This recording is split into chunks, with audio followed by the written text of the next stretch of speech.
Far East Broadcasting Company Philippines, in partnership with Green Hills Christian Fellowship Ortigas, bring you a message from the Word of God.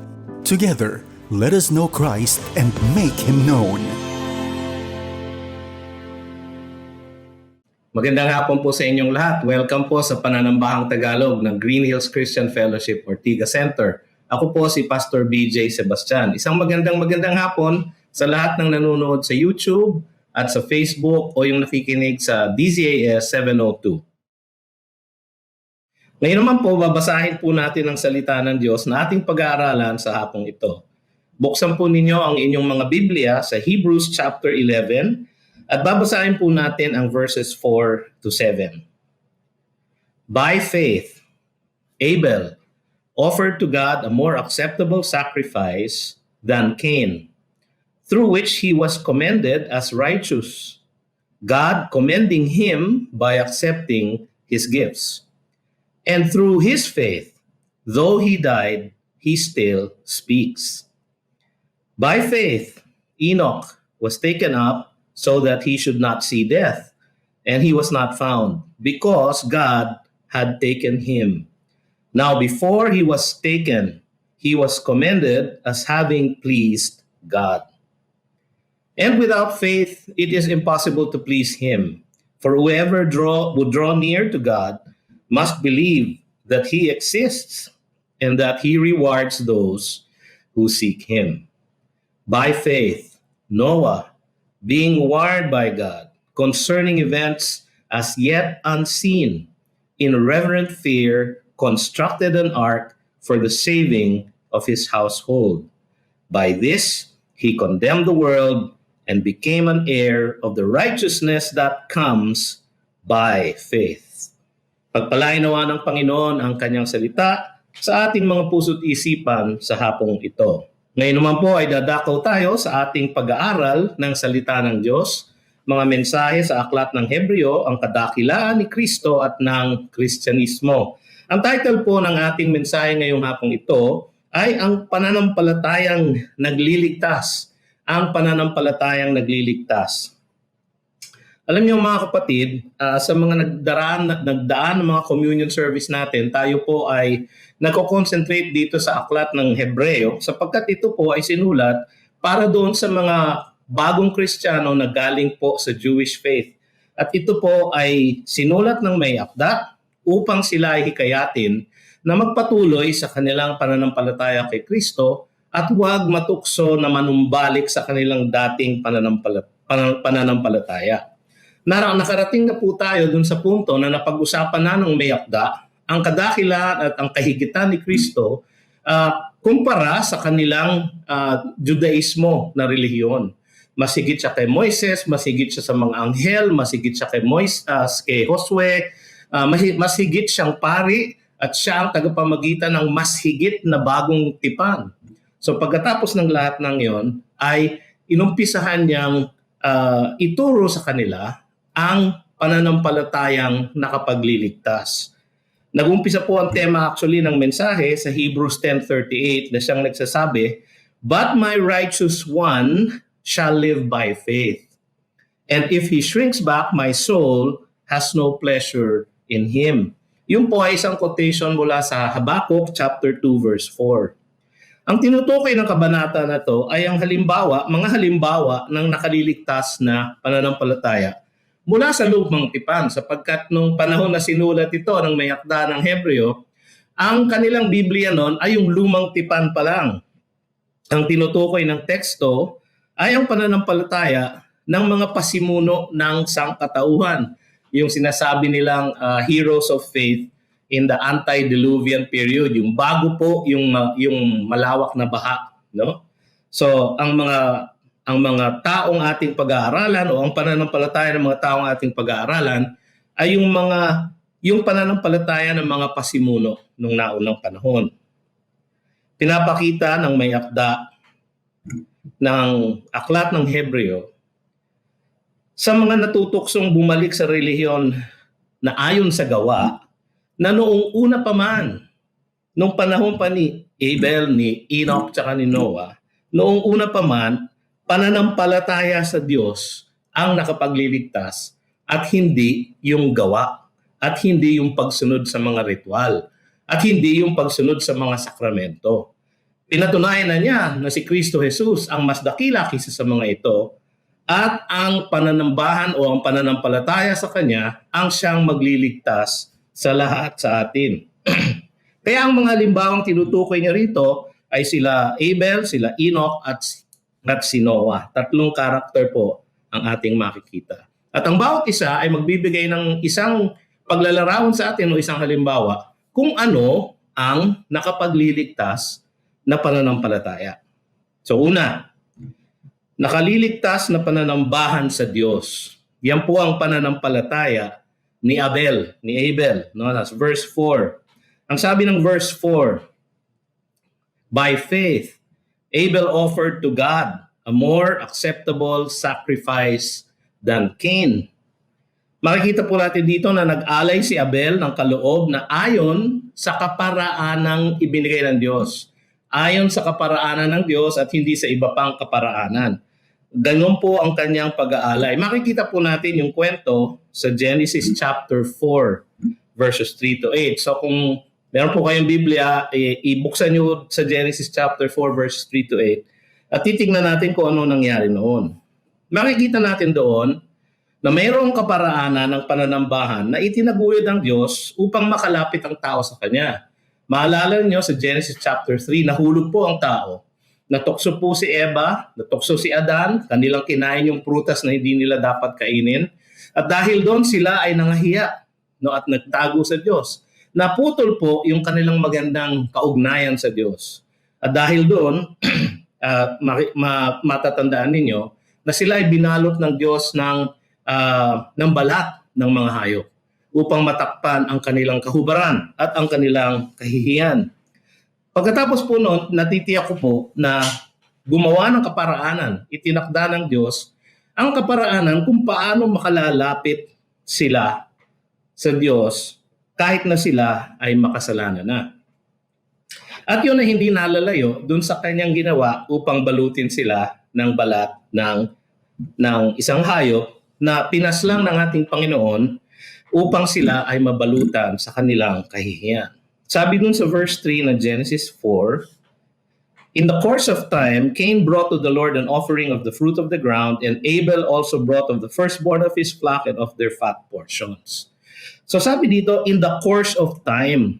Ang translation po nun, parang in the course of days or after many days. Actually, ang ibang sabi, after 7 days or after 6 days. O after 1 week, parang ganun daw po dapat ang intindi doon. In the course of time. Meron pong oras o panahon na itinakdaan Diyos na kung pagkatapos ng ilang mga araw na yon ay dapat nananambahan ng tao sa Kanya at lumalapit sa Kanya. Ito po ay tanda na mayroong tinakda na araw ang Diyos para sambahin siya. Kasi pwede din itong isaling after the days o sa katapusan ng isang linggo. Sabi pa nga ng iba, no? Hindi man binanggit ang alay na hiningi ng Diyos noon, makikita ito sa kaparaan ng itinakda niya sa kanyang kautusan at sa buong Biblia para sa pagbabayad sala, yung atonement. Ano ba ang kaparaanan na itinakda ng Diyos para sa pagbabayad sala ng kasalanan ng tao? Nakita na nga natin yon. Yung siya ipumaslang ng isang hayop para balutin ang mga magulang ni Cain at ni Abel. Si Adam at saka si Eve. Nung sila po ay nagkasala, nagkaroon po sila ng kahihiyan at sa kanilang kahihiyan ay lumayo sila sa Diyos, ngunit hinanap sila ng Diyos at siya ay pumatay ng isang hayop, no? Binuhos ang dugo ng hayop na yon at yung balat po ng hayop ay ginamit niya, ginawa niyang karamtan ng nila Adam at Eve. Ginawa niyang pambalot ng kanilang kahubaran. Makikita po natin yun sa Genesis 3:21.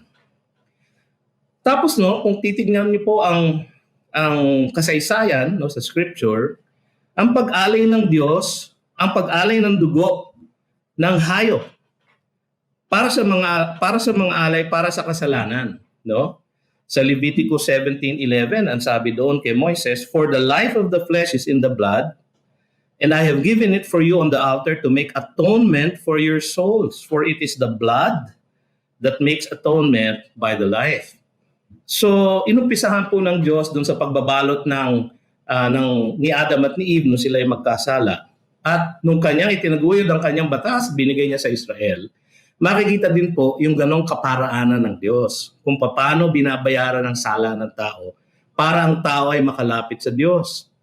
Sa Hebrews 9:22, napag-aralan po natin ito, indeed under the law, sabi doon, almost everything is purified with blood, nililinis sa pamamagitan ng dugo. And without the shedding of blood, there is no forgiveness of sins. Kung hindi daw po dumadaan ang dugo, walang kapatawaran sa kasalanan. So mga kapatid, yung po sigurong ibinili ng Diyos sa kanila. Kasi alam natin may ibinili ng Diyos kasi may tinakda siyang araw kung kailan sila mananambahan. So nakakatiyak po tayo na siya ay nagbigay ng instruction sa pamilyang ito, kay Adam, kay Eve, kay Cain, kay Abel, kung paano sila makakapanambahan sa kanya o makakalapit sa kanya. Hindi man po sinabi sa Genesis, no?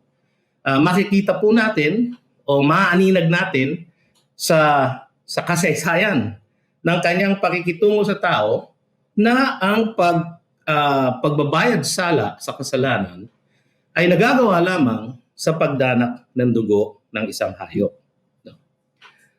Alam naman natin mga kapatid, na ito, yung blood sacrifice po, ay isang larawan lang ng tunay na katanggap-tanggap na pag-aalay ni Jesus ng kanyang dugo para sa kasalanan ng lahat ng mananampalataya sa kanya.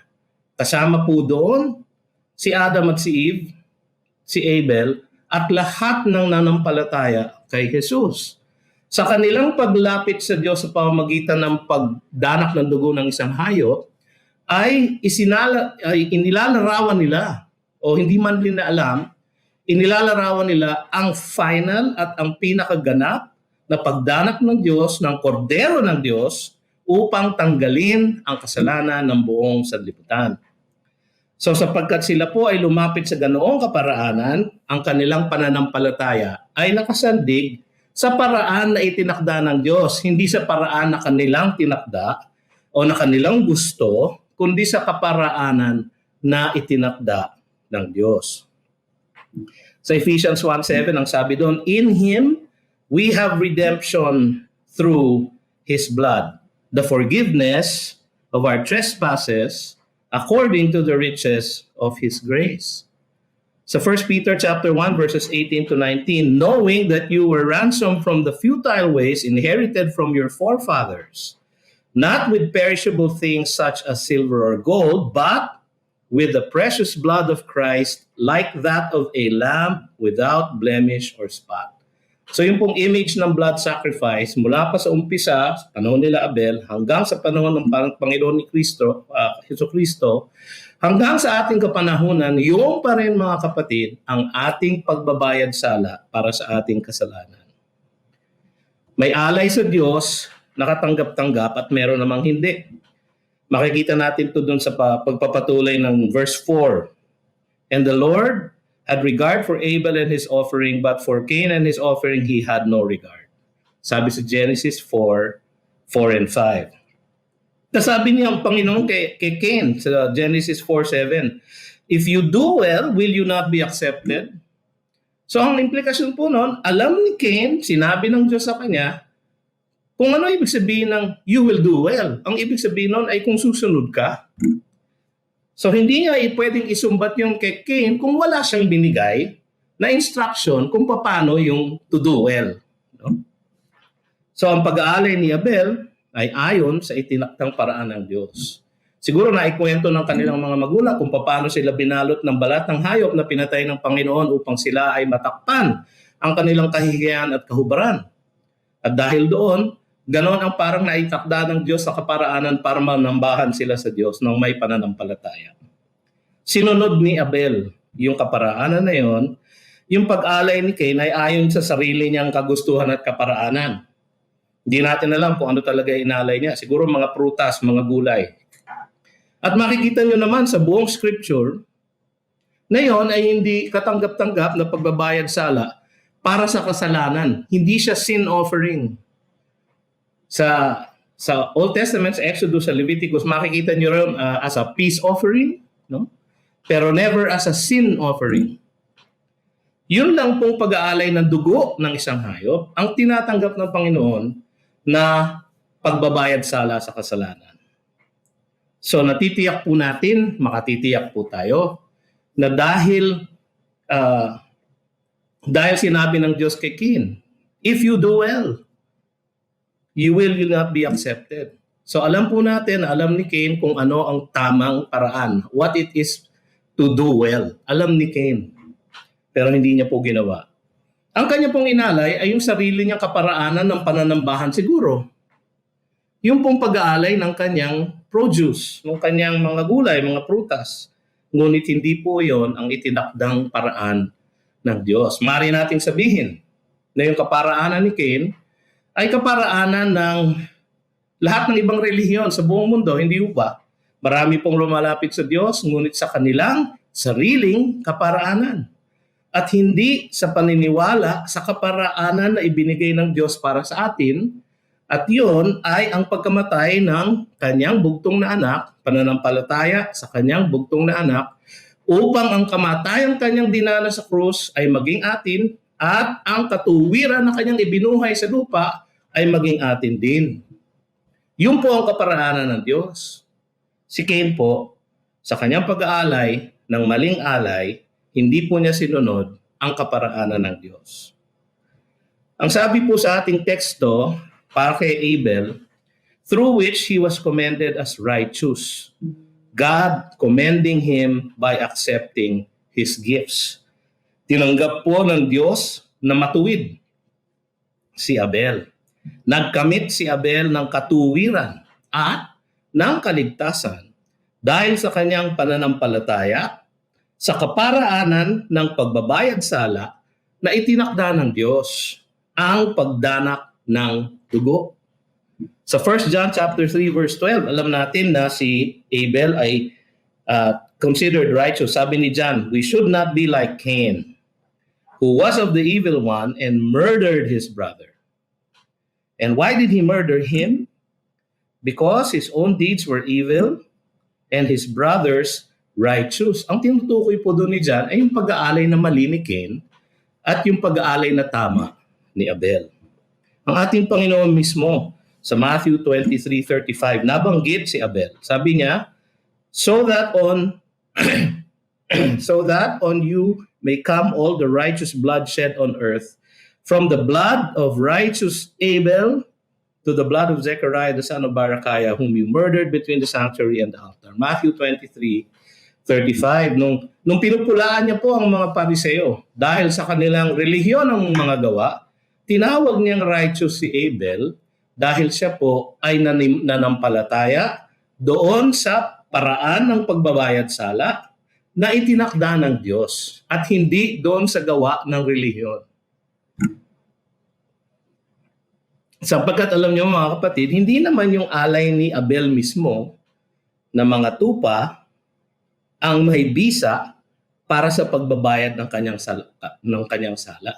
Alam natin, di ba, na pag-aralan natin dito sa Book of Hebrews, na yung pong mga pag-aalay na yon ng dugo ng mga hayop ay hindi nakakapagbayad ng sala ng tao, kundi isang representasyon lang ng tunay na pagdadanak ng dugo ng kordero ng Diyos sa pamamagitan ng ating Panginoong Jesus. Sabi sa Hebrews 9:13, for if the blood of goats and bulls and the sprinkling of defiled persons with the ashes of a heifer sanctify for the purification of the flesh, how much more will the blood of Christ, who through the eternal Spirit offered himself without blemish to God, purify our conscience from dead works to serve the living God. So hindi po yung alay ni Abel mismo, yung mismong pagdadanak ng dugo na yon, kundi kung ano ang nire-representa noon. Ang sabi ng Panginoon, para mapatawad ang inyong mga kasalanan, kailangan dumanak ang dugo. No? Hindi nila naunawaan noon na yung pagdanak ng dugo ng sarili niya, ng bugtong na anak na si Jesus, ang tunay na mabisa para sa pagbabayad ng lahat ng kanilang kasalanan. Magmula pa kay Adan, kay Eva, kay Abel, hanggang sa ating kapanahunan ngayon.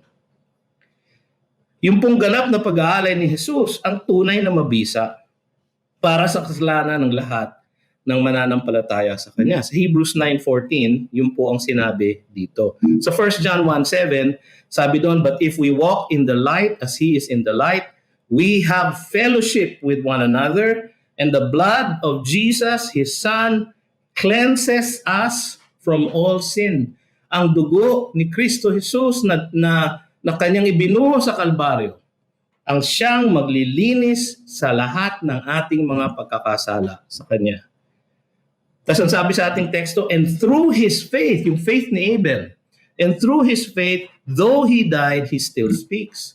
Nagpapatuloy ang patotoo ni Abel hanggang sa ngayon dahil sa nanampalataya siya sa paraan ng kaligtasan na itinakda ng Diyos. Meron pong itinakda na paraan ng kaligtasan ng Diyos. Naniwala po si Abel doon, datapwat kanyang sinunod yung kaparaanan na yon, at inalay niya ang isang hayop at nagdanak siya ng dugo. At dahil doon ay inilagay niya ang kanyang pananampalataya sa kaparaanan ng Diyos, hindi sa sarili niyang gawa. So ang bisa po ng kaligtasan ay nasa kaparaanan ng Diyos at hindi sa kaparaanan ng tao.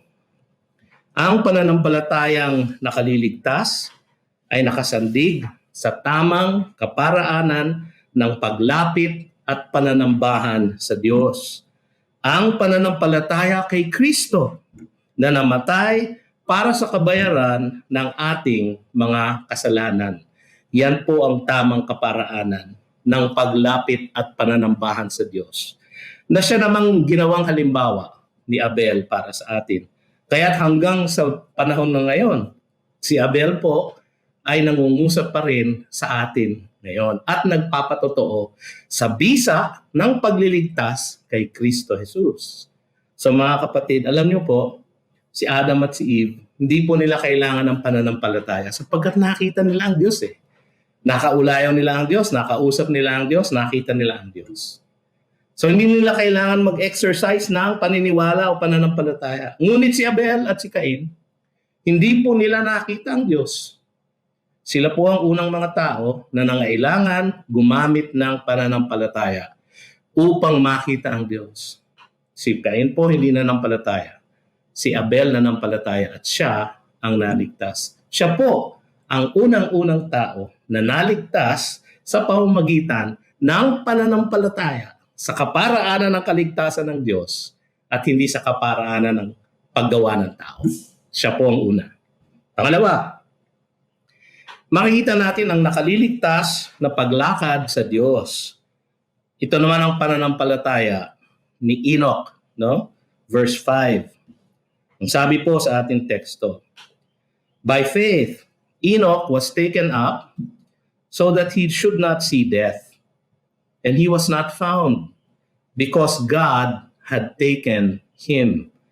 Ang kwento po niya ay makikita natin sa Genesis chapter 5, verses 18 to 24.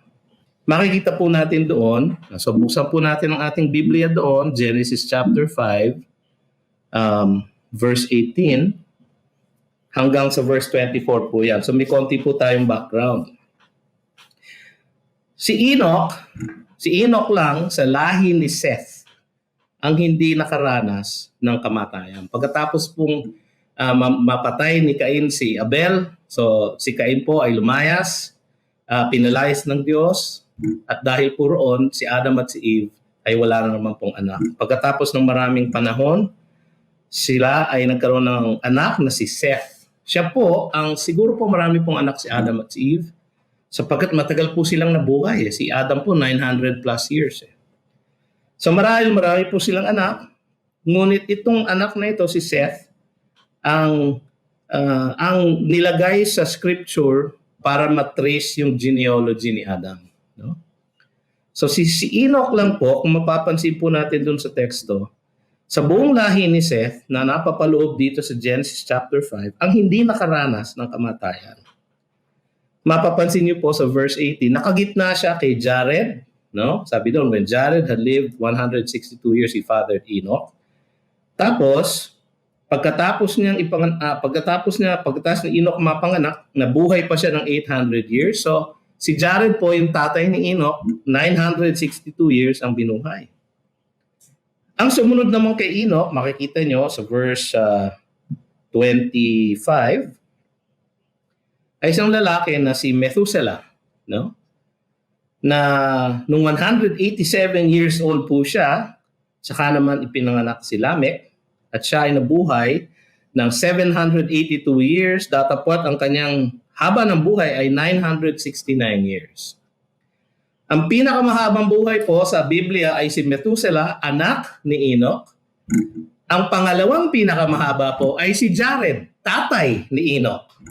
Pero kahit na po napakahaba ng kanilang buhay, at si Enoch ay 365 years lang ang buhay sa lupa, si Jared at si Methuselah at lahat ng ibang salinlahi ni Seth dito sa chapter 5 ay nangamatay. Paulit-ulit po. Sa verse 5, Adam lived 900 years and he died. Sa verse 11, Enosh were 905 years and he died. Verse 14, Kenan were 910 years and he died. And he died. And he died. Ang hindi lang po and he died ay si Enoch. Alam nyo, mapapansin nyo po dito sa storya ni Enoch sa Genesis na nabago ang takbo ng buhay niya pagkatapos isilang si Methuselah. Sa chapter 5 ng Genesis verses 21 to 22, sabi dito, when Enoch had lived 65 years, so parang teenager pa lang po siya noon, he fathered Methuselah. No? Enoch walked with God after he fathered Methuselah 300 years and had other sons and daughters. Nagbago po ang kanyang buhay pagkatapos ipanganak si Methuselah. Ngayon, hindi po natin alam, hindi po sinasabi dito kung ano ang nangyari. Bakit kaya nagbago yung buhay niya? At bakit naman bukod tangi na si Enoch na napapagitna doon sa pinakamahabang buhay si Methuselah at yung pangalawang pinakamahabang buhay si Jared ay biglang nagbago ang buhay niya pagkatapos ipanganak ang kanyang anak na si Methuselah. So marami pong nag-aral, sinabi nila nasa pangalan ni Methuselah yan. Parang ang ibig sabihin ng pangalan niya ay isang ipinukol na sibat, javelin. Ang sabi nila, ito daw po ay isang propesiya ng darating na paghuhukom ng Diyos, yung kanyang pangalan daw. At siguro dahil po doon ay nagising si Enoch na darating ang paghuhukom ng Diyos at kailangan niyang umayos. Hindi po sinasabi dito yon. Kaya hindi po natin pwedeng panghawakan yung spekulasyon na iyon. Pero parang merong nangyari nga na dahil sa kanyang pangalan siguro nangusap ang Diyos kay Enoch at sinabi niya na merong paghukom na darating. Ngayon, makikita po natin yon later on. Papakita ko po sa inyo. Nanampalataya si Enoch sa lahat ng revelasyon ng Diyos sa gitna ng kanyang makasalanang mundo. Lahat po ng kanyang ninuno at lahat ng sumunod sa kanya ay nangamatay. Puwera lang siya. So meron siyang ginawa. At makikita natin na ang kanyang pananampalataya sa Diyos, ang siyang nag-udyok sa kanya, ang siyang nagresponde sa revelasyon ng Diyos sa kanya upang siya ay maging matuwid sa mata ng Diyos. Kasabi sa ating teksto, now before he was taken, he was commended as having pleased God. Before he was taken, he was commended as having pleased God. Yung pong salitang pleased sa Old Testament, doon sa Genesis 5, yung sinabi doon, Enoch walked with God after he fathered Methuselah 300 years. Tapos sa verse 24, Enoch walked with God and he was not, for God took him. Yung pong salitang walk sa Hebrew at yung salitang pleased ay halos magkapareho po. So he walked with God because he pleased God. Yung pong ibig sabihin ng walked with God. Lumakad ayon sa kalooban ng Diyos. At dahil doon, natuwa po ang Diyos sa kanya. Nagkaroon po sila ng isang malalim na kaugnayan. Lumakad siyang tapat na may kaugnayan sa Diyos. Lumakad siyang matuwid. Kahit na napapaligiran siya ng kasamaan, ang sabi sa Genesis 6:5, the Lord saw that the wickedness of man was great in the earth, and that every intention of the thoughts of his heart was only evil continually. Pero meron pong sigurong ipinamalas na revelasyon ang Diyos kay Enoch. Kasi sa Jude, yung pong aklat ng Jude, punta po kayo ng Revelation, tas kumaliwa kayo ng konti. No? Yung Jude po ay before Revelation. Ang sabi sa Jude verse 14, isang chapter lang po ang Jude. Kaya hindi ko po binanggit yung chapter. Pag meron pong nagturo sa inyo na according to Jude chapter 2, false teacher po yun. Dahil ang Jude po isang chapter lang. Jude 14, verse 14. Ito po ang sabi. It was also about these that Enoch, the seventh from Adam, tama po yun sa Genesis 5, pampito po siya. The seventh from Adam prophesied, saying, Behold, the Lord comes with 10,000 of his holy ones to execute judgment on all and to convict all the ungodly of all their deeds of ungodliness that they have committed in such an ungodly way, and of all the harsh things that ungodly sinners have spoken against him. Ang dami pong ungodly, sapagkat napapaligiran po siya ng ungodly people. Meron siyang pong tinanggap na revelasyon sa Diyos at kanyang isinulat bilang isang propesiya, at sa sulat ni Jude ay binanggit kinupo yung kanyang sulat na yon. At yun lang pong verse na yon. Yung verse na yun po ay about judgment. Kaya po marami nagsasabi na marahil pagkatapos maipanganak si Methuselah, at baka nga kaya ang kanyang pangalan ay Methuselah, ay dahil po may judgment na ni-reveal ang Panginoon kay Enoch. At naniwala po siya doon sa judgment na yon. Ginamit siya tuloy ng Panginoon bilang propeta na nagbigay ng hula tungkol sa paghahatol ng Diyos sa sanlibutan. Ito pong matututunan natin sa pananampalataya ni Enoch. Ang pananampalatayang nakaliligtas ay nagbubunga sa isang malapit na kaugnayan sa Diyos na makikita sa isang matuwid na paglakad sa buhay na siya namang kinagigiliwan ng Diyos. He pleased God. He walked with God. Dahil po sa kanyang pananampalataya sa isang Diyos na hindi niya nakikita. Isang Diyos na nagpamana sa kanya ng isang revelasyon. Ng isang revelasyon marahil ng paghuhukom. Dahil doon, siya po ay lumakad ng matuwid sa mata ng Diyos at kinagiliwan siya ng ating Panginoon. Balik po tayo sa Hebrews 11. Ang pangatlong punto po natin sa hapong ito ay ito. Nakaliligtas na pagsunod sa Diyos. Ito naman po ay ang pananampalataya ni Noah. So, talon po tayo ng konti sa verse 7 at doon po natin makikita yung ating teksto. By faith, Noah, being warned by God concerning events as yet unseen. Huminto po muna tayo doon. Siya po ay binigyan ng babala ng ating Diyos patungkol sa mga pangyayari na hindi pa nakikita. May importante po yun. Hindi pa niya nakikita, hindi pa niya nararanasan, siya po ay binigyan ng babala ng Diyos. So, makita natin dito na nangusap ang Diyos kay Noah na nag-iisang matuwid sa kanyang henerasyon. At marahil ito ang dahilan kung bakit siya ang pinili ng Diyos. Pinili po siya ng Diyos at nangusap ang Diyos sa kanya. Merong ipinamalas ang Diyos sa kanya na paghuhukom. No? Consistent po ito doon sa ating spekulasyon o theory kay Enoch na binigyan siya ng Panginoon ng isang pangitain. At yun naman ay pinick up ni Jude sa kanyang sulat, di ba? Ng paghuhukom din. Dahil si Enoch po sa kanyang henerasyon ang kaisa-isang matuwid na lumakad sa kalooban ng Diyos. Si Noah din po sa kanyang henerasyon ang kaisa-isang matuwid. Sabi sa Genesis 6:9, these are the generations of Noah. Noah was a righteous man, blameless in his generation. Noah walked with God. Pamilyar po ba yun? Pamilyar po yun kasi lolo niya, no? Ang great-grandfather niya, si Enoch, no? Ay isang tao who walked with God. Si Noah po, in his generation, walked with God. Kaya po nangusap ang Diyos kay Noah sapagkat siya ay matuwid na lumakad sa kalooban ng Diyos. Marahil po ay napulot ni Noah sa kanyang mga magulang. Kahit na po naging ungodly yung mga susunod na henerasyon kay Enoch, si Methuselah, si Lamech, tapos si Noah. No?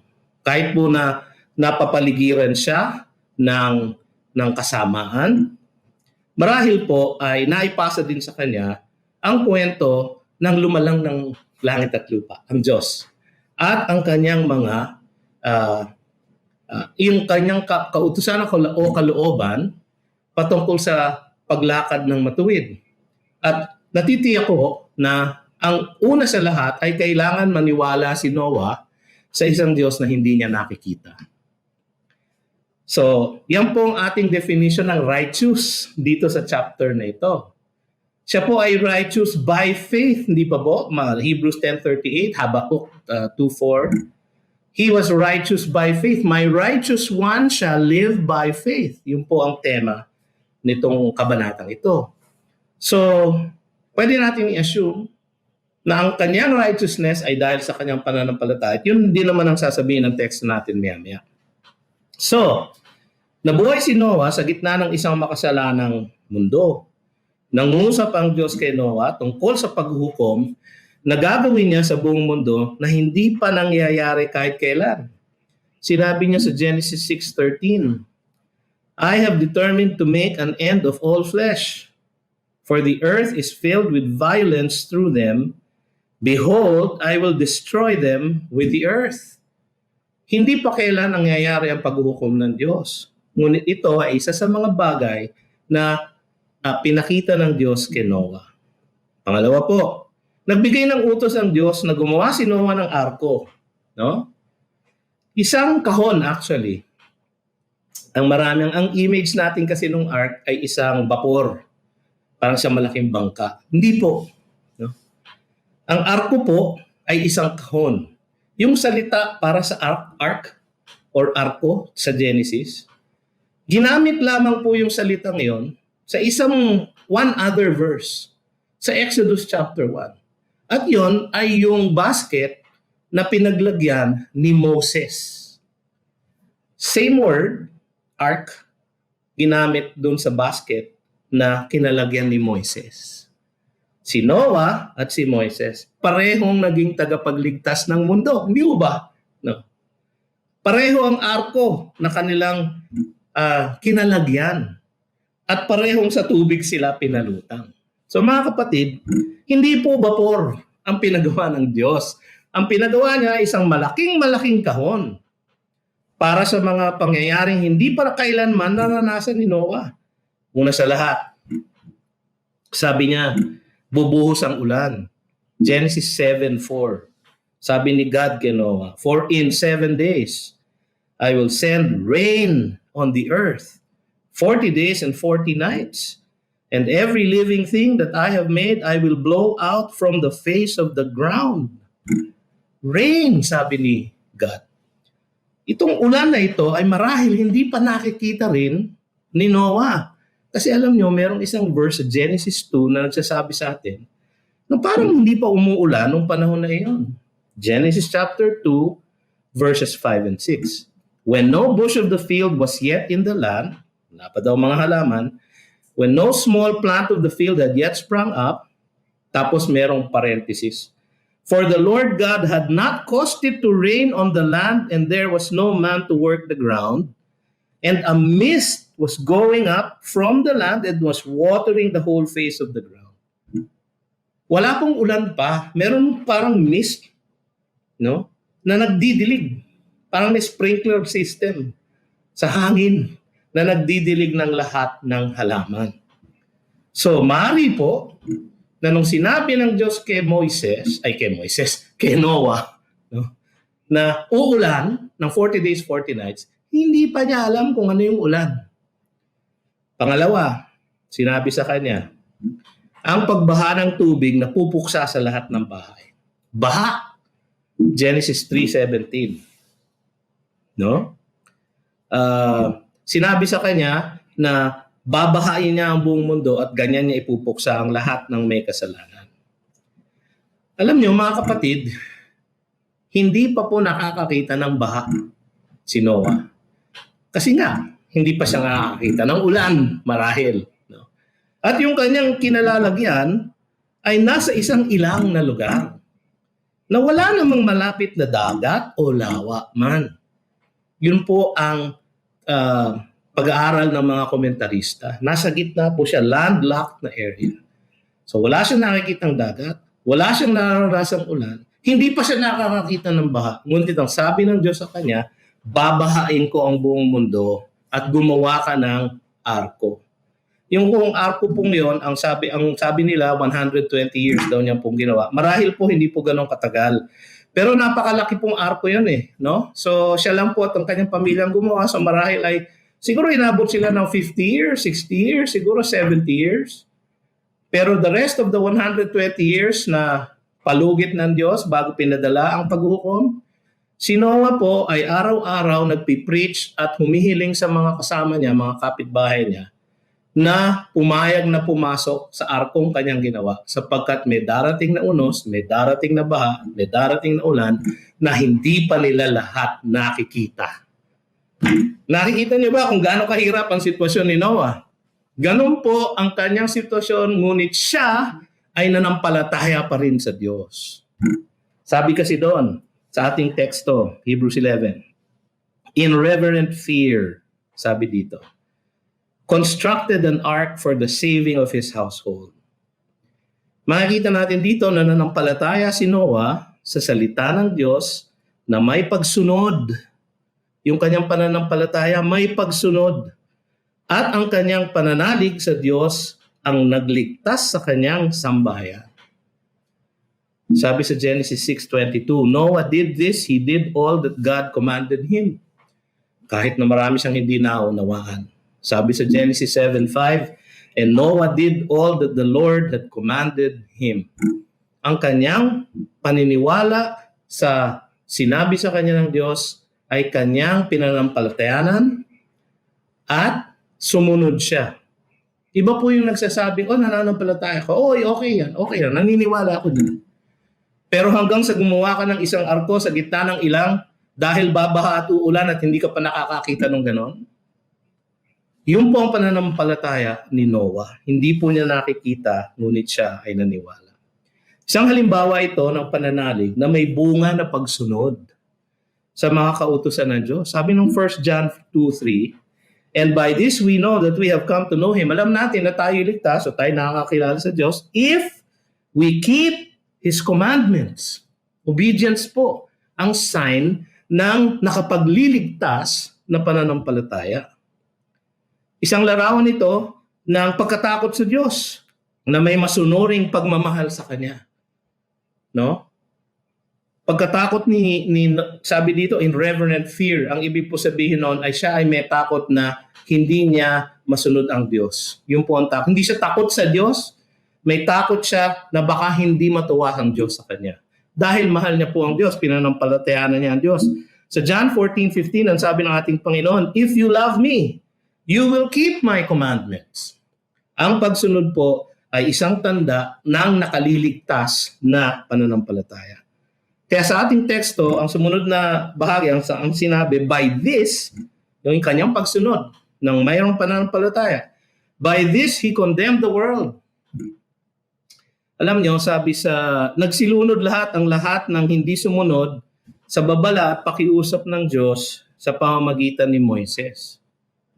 Sabi sa Genesis 7:21-23, and all flesh died that moved on the earth, birds, livestock, beasts, swarming creatures, everything on dry land whose nostrils had breath. He blotted out every living thing that was on the face of the ground, etc. No? Yan po ang nangyari sa lahat ng kahenerasyon ni Noah. Pero sa 2 Peter 2:5, sabi doon, if he did not spare the ancient world, yung pong panahon ni Noah, but preserved Noah, a herald of righteousness. Yung pong salitang herald, keruso, ang ginagamit din pong salita for preacher. Kaya sa ibang salin po, siya po ay isang preacher of righteousness. a herald of righteousness with 7 others when he brought a flood upon the world of the ungodly. So, yung pong 120 years habang kanyang tinatayo yung arko, hanggang sa dumating ang paghuhukom ng Diyos, ay nag-preach si Noah sa pamamagitan ng kanyang pananampalataya sa Diyos. Ang nakalagay po dyan sa ating notes ay Moises. Mali po yun. Noah po dapat yan. Sa pamamagitan ni Noah ay nag-preach siya tungkol sa righteousness. Yung righteousness po na yun, alam na natin, it is a righteousness by faith. Kaya yung po sinasabi sa huling part ng ating teksto, and became an heir of the righteousness that comes by faith. Yung pong righteousness that comes by faith ay makikita sa pagsunod ni Noah sa ating Diyos. Naniwala siya sa mga bagay na hindi pa niya nakikita at pinanghawakan niya ang pangako ng Diyos na sila ay maliligtas. Nakamit ni Noah ang katuwiran ng Diyos, righteousness na kanyang ipinangako sa lahat ng mananampalataya sa kanya. Sabi sa Romans 1:17, for in it the righteousness of God is revealed from faith to faith, as it is written, the righteous shall live by faith. Sabi po ni Pablo yan. At marami pang ibang verses. Anong makikita natin sa pananampalataya ni Noah? Ang pananampalatayang nakaliligtas ay nagbubunga ng isang tapat na pagsunod sa salita ng Diyos dahil sa isang malalim na pagtitiwala sa kanyang pangako kahit hindi niya nakikita. I-wrap up po natin sa ating ika-4 na punto. Verse 6, balik po tayo sa verse 6, Hebrews 11. And without faith, ang sabi doon, it is impossible to please Him. Kasi yung previous verse, verse 5, ay patungkol kay Enoch. Ang sabi doon, now before he was taken, he was commended as having pleased God. Kaya nung sinabi ng may akda yun, pleased God, binalikan po niya yung prinsipyo ng kung paano ba mapatutuwa o matutuwa sa atin ng Diyos. At yan ay sa pamamagitan ng pananampalataya. Kaya sabi niya sa verse 6, and without faith, it is impossible to please Him. Nakikita natin ito dun sa 3 taong ating pinag-aralan. Una, ang pananambahan ni Abel na may tamang pananalig sa paraan ng kaligtasan na itinakda ng Diyos. Ito ang paraan para kayo'y makalapit sa akin upang kayo'y maligtas, upang kayo ay mabalutan ng inyong mga kahubaran at kahihiyan. Ito ang paraan, sabi nila kay Abel, kay Adam, kay Eve, kay Cain, kay Abel.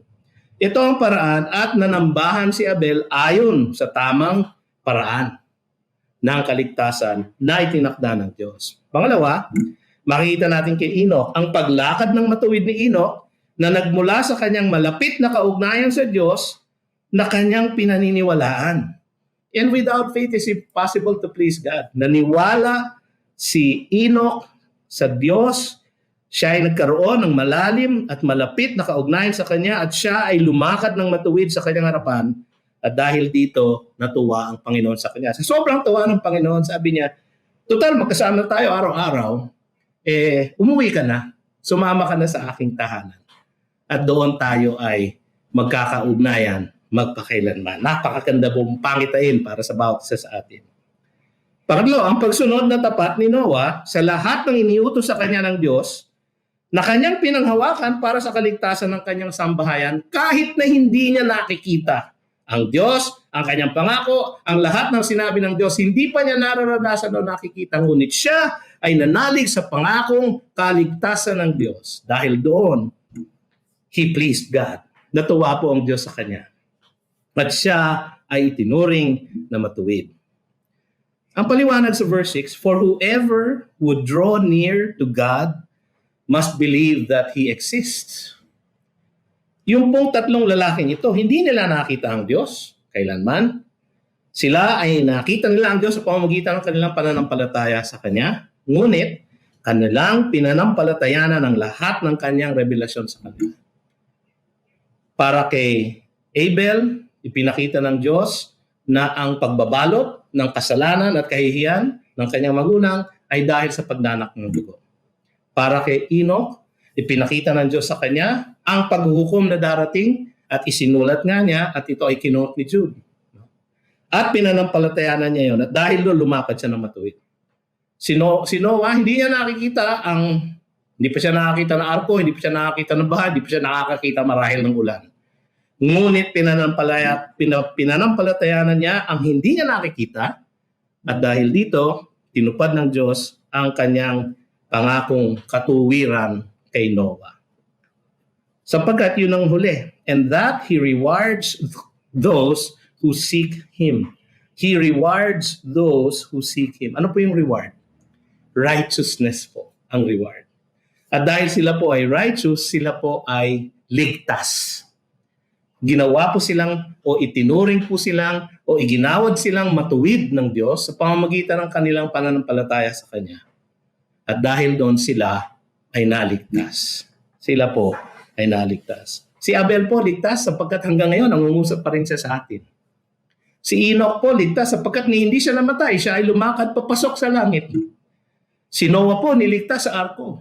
At hanggang sa ngayon, ang kanyang halimbawa ang nag-uudyok sa atin na maniwala sa isang invisible God na nagpapangako ng kaligtasan sa atin. Natanggap nila lahat ang kanilang kaligtasan dahil inasahan nila ang pangako ng Diyos sa kanila. Mga kapatid, ganyan po ang pananampalatayang nagliligtas. Ito ay nakasandig sa tamang kaparaanan ng paglapit at pagsamba sa Diyos, ang paraan ng kaligtasan na Kanyang itinakda, hindi yung kaparaanan natin, na ayon sa ating mga mabubuting gawa, kundi kaparaanan ng Diyos na ayon sa kaligtasan na Kanyang itinakda. Yung pagkamatay ng Kanyang kordero ng Diyos para sa tanggalin ang lahat ng kasalanan ng sangkatauhan. Ang pananampalatayang nakaliligtas ay nagbubunga sa isang malapit na kaugnayan at paglakad ng matuwid sa harap ng Diyos. At uli sa lahat, ang pananampalatayang nakaliligtas ay nagbubunga ng isang tapat na pagsunod sa salita ng Diyos dahil sa isang malalim na pagtitiwala, natutuparin niya ang kanyang mga pangako. Tayo po ay manalangin. Panginoon, marami pong salamat sa iyong aral sa amin ngayong hapong ito. Nawa ay maisa puso namin, Panginoon, ang tunay na nakapagliligtas na pananampalataya. Nawa manampalataya kami doon sa kaparaanan ng kaligtasan na iyong tinakda, si Kristo Jesus, ang kordero ng Diyos na nag-aalis ng kasalanan ng buong sanlibutan. Nawa, Panginoon, kami ay magkaroon ng isang malapit at malalim na kaugnayan sa iyo upang kami ay lumakad na matuwid sa iyong harapan. Nawa, Panginoon, sa aming pananampalataya sa iyong pangakong kaligtasan, kami ay sumunod sa lahat ng inyong ipinag-uutos sa amin. At nawa kami ay maging tapat sa aming pananalig sa iyo. At ang katapatan niyan ay makita sa aming pagsunod sa iyo. Ito ang aming samot dalangin sa pangalan ni Jesus. Mga kapatid, tayo dadako sa ating pagdiriwang ng banal na hapunan. At bago po tayo dumulog sa dulang ng Panginoon, tayo po ay kailangan manalangin sa Kanya at mangumpisal ng ating mga pagkukulang sa Kanya. Ang sabi sa 1 Corinthians 11, verses 27 to 29, ay ganito. Whoever therefore eats the bread or drinks the cup of the Lord in an unworthy manner will be guilty concerning the body and the blood of the Lord. Let a person examine himself, then, and so eat of the bread and drink of the cup. For anyone who eats and drinks without discerning the body eats and drinks judgment on himself. Kailangan po natin, mga kapatid, ipangumpisal sa ating Panginoon ang lahat ng ating pagkukulang sa Kanya na ating naaalala at yung hindi natin naaalala ay makatitiyak tayo na ang Diwang Banal ang siyang maglalapit sa Diyos ng ating mga kakulangan. Tayo po ay manalangin. Panginoon, pagtawarin mo nga po kami sa lahat ng aming pagkukulang sa iyo. Sa nagdaang ilang linggo, Panginoon, at ilang araw o kahit ilang oras lang, Panginoon. Kami ay lubos at tunay na makasalanan. Matigas ang ulo, hindi masunurin sa iyo. Madalas nakakalimot, madalas nanghihina dahil sa aming mga kahinaan, Panginoon. Inaamin namin at pinangungumpisal namin sa iyo ang lahat ng ito. At sa aming pananahimik, Panginoon, pakinggan mo ang pangungumpisal ng bawat isa.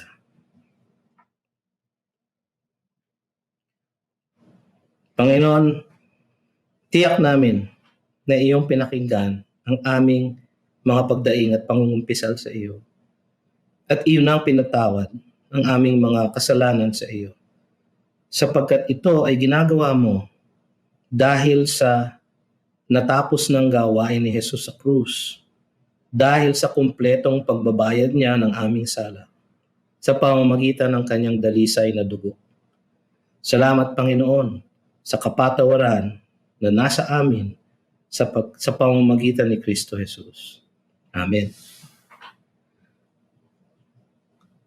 Ang sabi ng ating Panginoon na inulit ni Pablo sa 1 Corinthians 11:23 and 24 ay ganito. At kung meron po kayong kaprasong biskwit o tinapay, ay mangyari po lamang na kunin nyo ito at tayo sama-samang tatanggap ng tinapay. Sabi niya, "For I received from the Lord what I also delivered to you, that the Lord Jesus on the night when he was betrayed took bread, and when he had given thanks, he broke it and said, 'This is my body, which is for you. Do this in remembrance of me.'" Alalahanin po natin ang pagkawarak ng katawan ng ating Panginoon para sa ating kaligtasan. Tayo po ay tumanggap.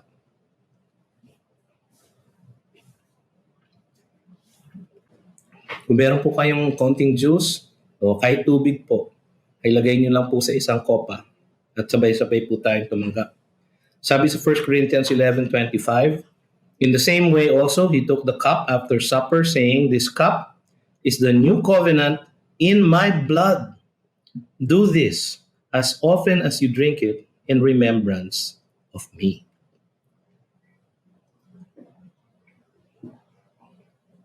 Panginoon, marami pong salamat sa paalala ninyo sa amin na dumana kanilang dugo, nasira ang inyong katawan upang kami ay maligtas. Nawa ay pasalamatan naming araw-araw ang inyong sakripisyong ito sa aming paglakad sa inyong harapan. Sa pangalan ni Jesus. Amen. Now to him who is able to do far more abundantly than all that we ask or think, according to the power at work within us. To him be glory in the church and in Christ Jesus throughout all generations, forever and ever. Amen at amen. Magandang hapon po sa kanilang lahat. You've just heard a message from the Word with Green Hills Christian Fellowship Ortigas in partnership with Far East Broadcasting Company Philippines. We hope you can join us next week. God bless you.